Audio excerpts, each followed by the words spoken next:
Olivia Hayes had always believed marriages unraveled slowly, like threads slipping loose over time. But the night Ethan walked into their quiet Seattle home with tired eyes and a heavy silence, she realized that sometimes things didn't unravel at all, they simply shifted, quietly and painfully without warning. She had been preparing dinner, humming softly, unaware that a single conversation would change everything about how she saw her husband, her marriage, and herself.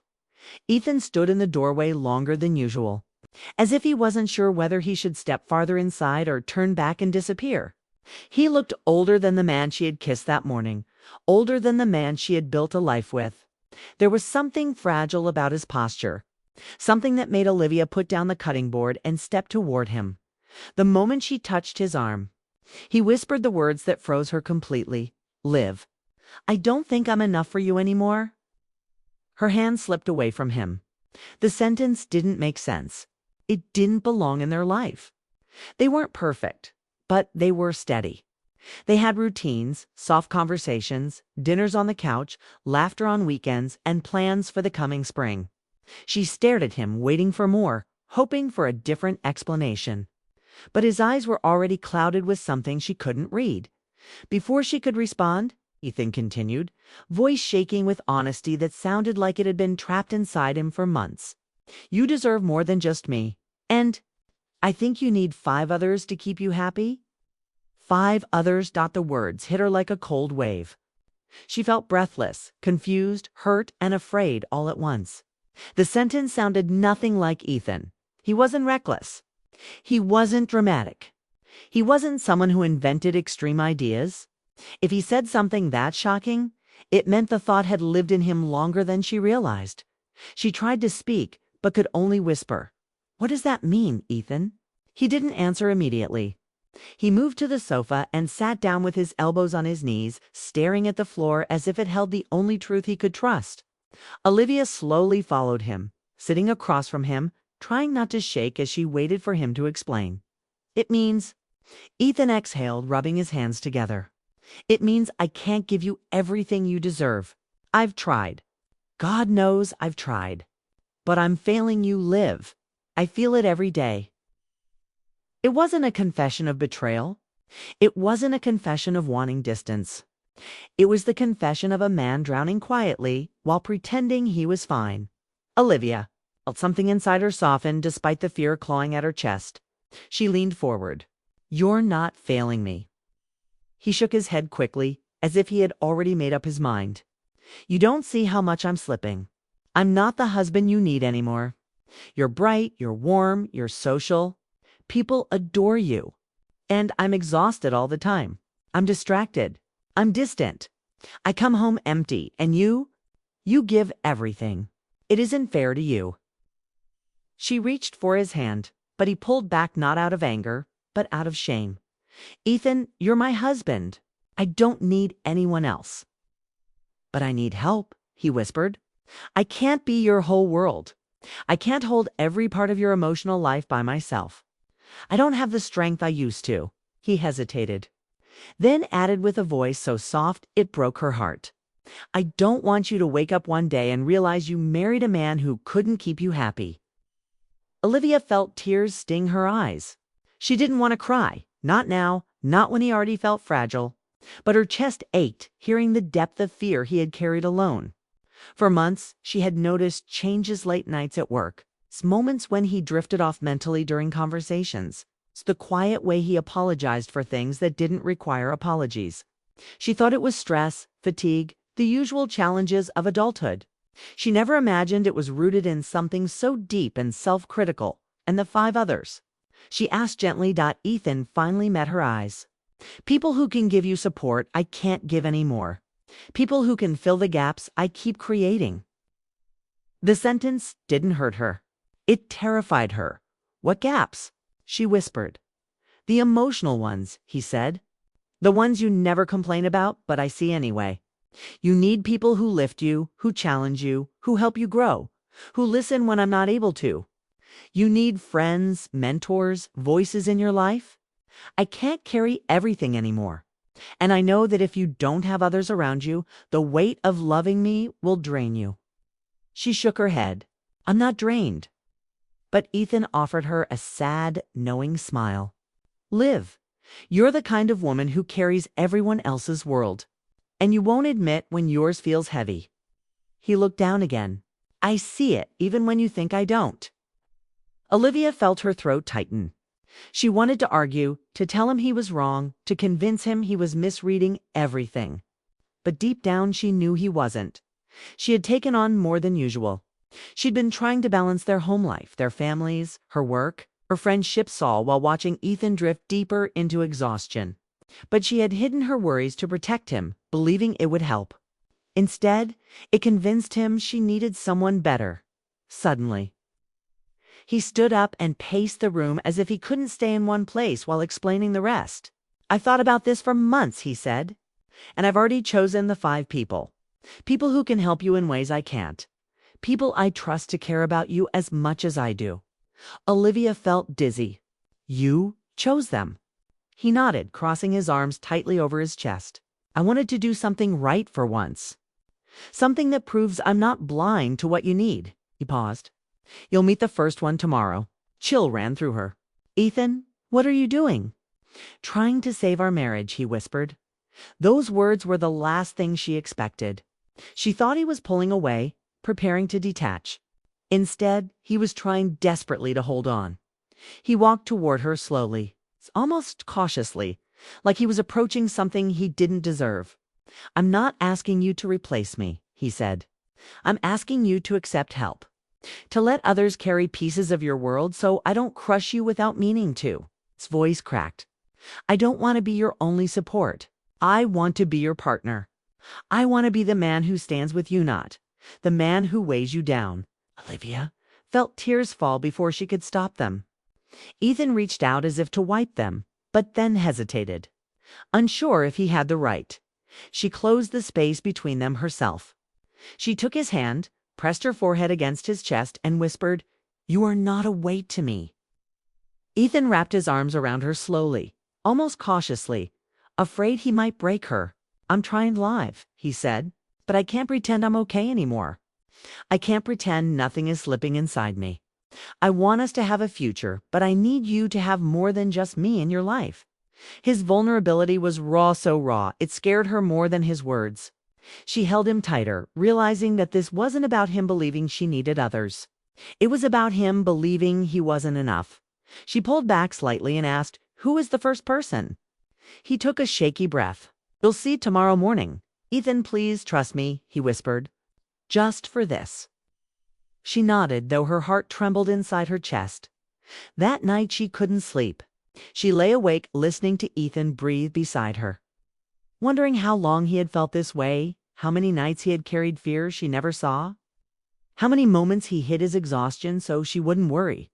She remembered the times he came home late and apologized even when she didn't ask, the moments he tried to laugh at her jokes but looked distant behind his smile, the mornings when he kissed her forehead instead of her lips, as if he wasn't sure he deserved affection. She had missed the signs not because she didn't care, but because she believed their love was strong enough to withstand unspoken fears. But love didn't erase internal battles. Love didn't erase self-doubt. Love didn't erase the quiet pain in a man who thought he was failing his wife. The next morning arrived too quickly. Olivia dressed slowly, her mind racing with questions she didn't know how to ask. Ethan was already ready, sitting at the kitchen table with a cup of coffee he hadn't touched. He looked nervous, almost apologetic. When she entered the room, he stood and offered a small smile. You ready? She wasn't, but she nodded anyway.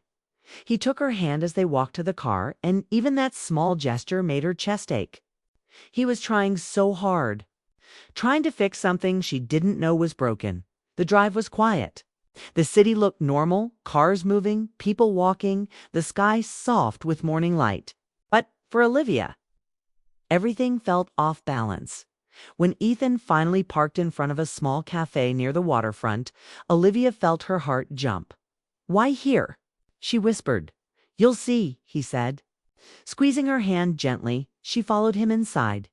Scanning the room, and then her breath caught Dot. In the far corner sat someone she recognized instantly. And in that moment, She realized Ethan's idea of 5 others was not what she thought at all. Olivia froze the moment she saw the man in the corner of the cafe. Dr. Harris, counselor who had helped them years ago, stood as soon as their eyes met. His familiar smile brought back memories of the early days of their marriage. When they first learned how to communicate without holding their feelings hostage, Olivia hadn't seen him in a long time. And she certainly hadn't expected this to be what Ethan meant by the first of the 5. Ethan gently guided her toward the table, but she could feel his nervousness in the way his hand trembled slightly against her back. She sat down slowly, still trying to understand what exactly was happening. Dr. Harris spoke first, his voice warm and steady. "Olivia, it's good to see you again." She forced a small smile. "I didn't expect this." "I know," the counselor said gently, but Ethan reached out. "He told me he felt lost." Ethan looked down, embarrassed. "I didn't know how else to explain what I'd been feeling." Olivia watched the 2 men trying to piece together the meaning behind this meeting. For a moment, she wondered if Ethan thought she needed therapy. But the look in her husband's eyes wasn't one of accusation. It was fear that he was becoming someone she couldn't reach. Dr. Harris folded his hands, leaning slightly forward. "Ethan believes he's not giving you the support you deserve." Olivia shook her head quickly. "I never said that." "You didn't have to," Ethan whispered. "I could feel it." Dr. Harris continued. "He's not asking for separation. He's asking for help for both of you." Olivia exhaled slowly. This was not what she imagined when Ethan said she needed 5 others. She had pictured something unimaginable, something that would break them apart. Instead, what she saw was a man desperate to keep the marriage intact, even if it meant asking for help in ways that terrified him. She looked at Ethan closely. His face was pale, his shoulders tight, but his eyes were honest. "You really think a counselor is what I needed?" she asked. Ethan swallowed hard. "I thought we both needed someone.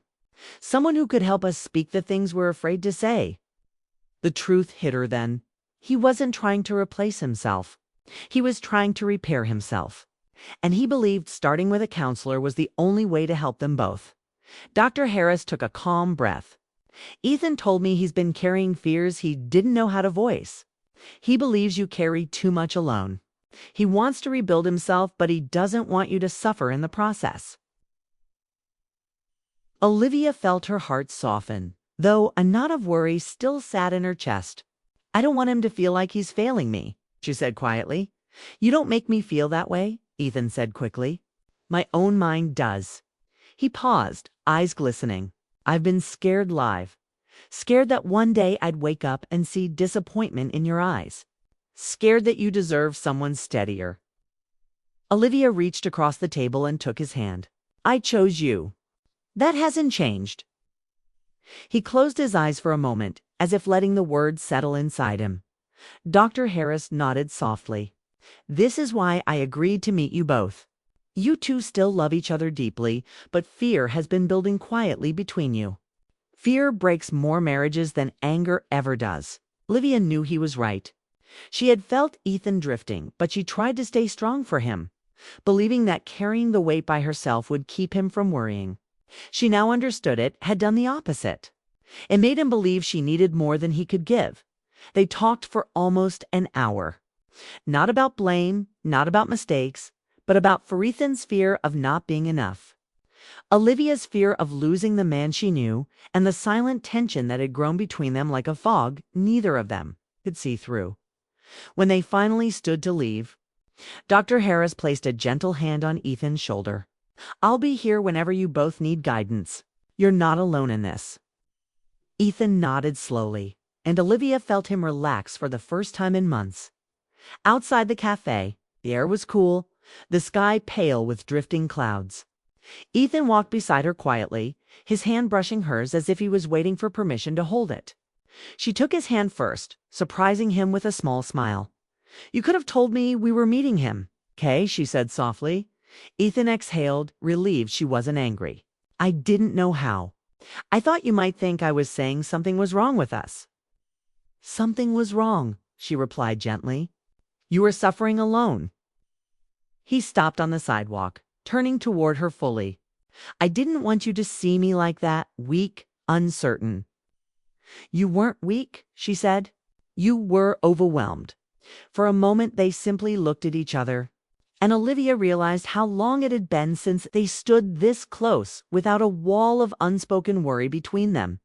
They walked toward the car. But before they got in, Ethan's phone buzzed. He looked at the screen and his entire expression shifted. It wasn't fear this time. It was something like dread. Olivia frowned. Who is it? He didn't answer right away. Instead, he turned the screen toward her so she could see the name. Daniel Hayes. Olivia blinked. Your brother? Ethan nodded slowly. His voice was quiet when he spoke. He texted, I'm ready to help. Tell Olivia I'm coming. Olivia felt a strange chill crawl up her back. Ethan's brother was a complicated chapter in their life. Daniel was charming, strong-willed, stubborn, and opinionated. 4 years ago, he and Ethan had a bitter argument about their father's illness. Family responsibilities and choices neither of them were ready to accept. The fight left both men wounded. Neither of them had spoken since. Ethan. She said carefully. Why him? Why now?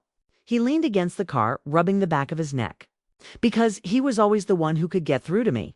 Even when we fought, even when we disagreed, he understood me in ways no one else did. His eyes softened. And I thought, maybe he could help us too. Olivia didn't know how to feel hopeful or anxious. Daniel had always cared for her, teasing Ethan that he married up. But he also had a fierce personality that sometimes clashed with Ethan's quieter nature. You think he wants to fix things? She asked. I think he wants to fix me, Ethan said. And maybe fix what broke between us. The idea of Daniel returning after so long felt surreal. Olivia hadn't realized Ethan had reached out to him at all, let alone asked him to join the 5. Ethan saw the worry in her eyes.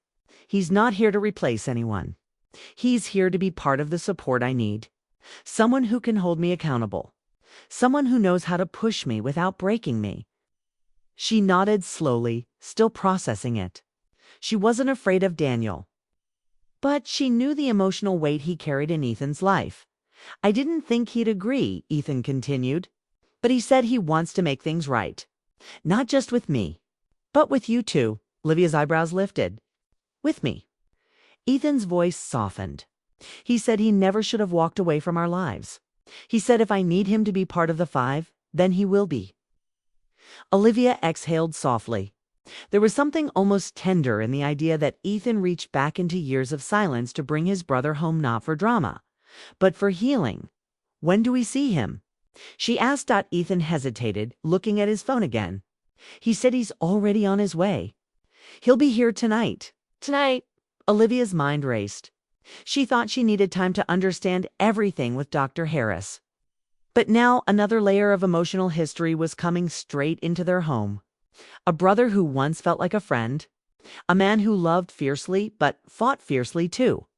A man who could shake Ethan awake or shake him apart. She rested a hand on Ethan's arm. Are you ready for this? No, Ethan admitted. But I think I need it. And I think we need it too. Olivia nodded. As much as she felt unsure, she knew Ethan wouldn't have chosen Daniel unless he believed it truly mattered.